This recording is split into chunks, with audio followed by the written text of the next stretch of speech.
मेरा नाम थना है और मेरी उम्र 15 साल है। मेरी वालदा के इंतकाल के बाद मेरे अबू ने दूसरी शादी कर ली। मेरी सौतीली माँ का रवैया मेरे साथ अच्छा नहीं था, जबकि उनके 2 बेटे थे, जिनमें से बड़े की उम्र 17 साल और छोटे की 10 साल थी।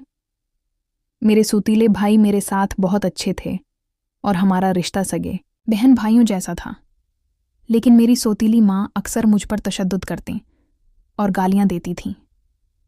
मेरे अबू मेरा ख्याल तो रखते थे, लेकिन वो सुबह काम पर चले जाते और शाम को लौटते थे।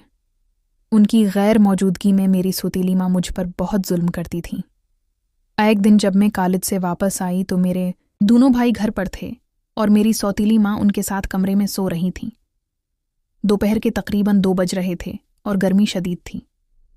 मैंने अपनी सौतीली माँ से खाना मांगा तो उन्होंने कहा, आज तुम्हारे लिए कुछ नहीं बचा, भूखी ही सो जाओ। ये सुनकर मैं अपने कमरे में जाकर रोने लगी। थोड़ी देर बाद मेरा बड़ा सौतीला भाई असद मेरे कमरे में आया और मेरे आंसू पूंछने लगा। मैं उसकी हमदर्दी की वजह समझ नहीं पा रही थी कि इतने में मेरी सौतीली माँ कमरे में आ गईं और मुझ पर इल्ज़ाम लगाते हुए चीखने लगें कि मैं उनके बेटे असद को वरगला रही हूँ। ये सुनकर मेरे पैरों तले ज़मीन निकल गई। शाम को जब अबू घर आए तो मेरी माँ ने उन्हें सारी बात बढ़ा चढ़ाकर बताई, जिस पर मेरे सूगे बाप ने मुझे इतना मारा कि मेरी हालत मरने वाली हो गई। अगला दिन इतवार का था, इसलिए भाई घर पर थे, लेकिन अबू काम पर चले गए थे।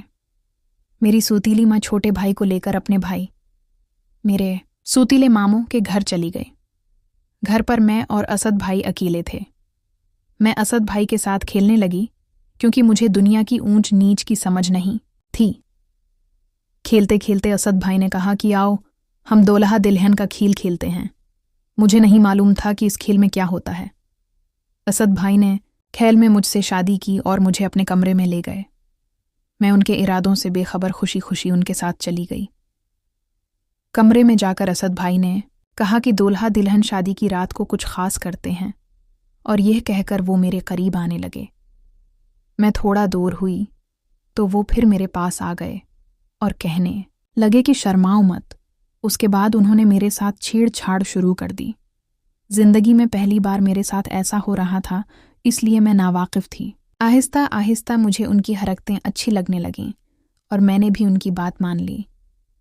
अगरच्चा मेरे दिल में ये ख्याल आ रहा था कि मैं अपने भाई के साथ गलत कर रही हूँ, लेकिन इस वक्त असद भाई ने मुझे उस कदर मजबूर कर दिया था कि मैं इनकार न कर सकी और उनकी ख्वाहिश पूरी कर दी।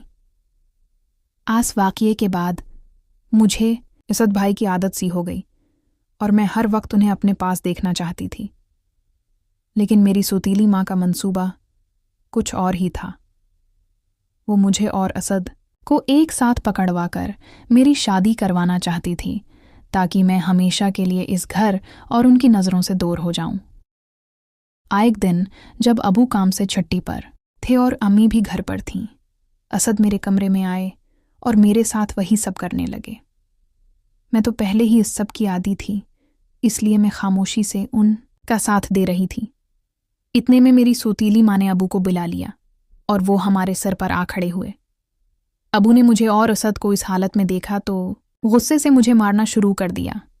इस वाक़ये के सिर्फ 10 दिन बाद अबू ने मेरी शादी एक नाबीना लड़के से कर दी। आज मैं अपने शोहर के साथ बहुत खुश हूँ। वो आंखों से देख नहीं सकते, लेकिन वो मुझसे बहुत ज़्यादा प्यार करते हैं।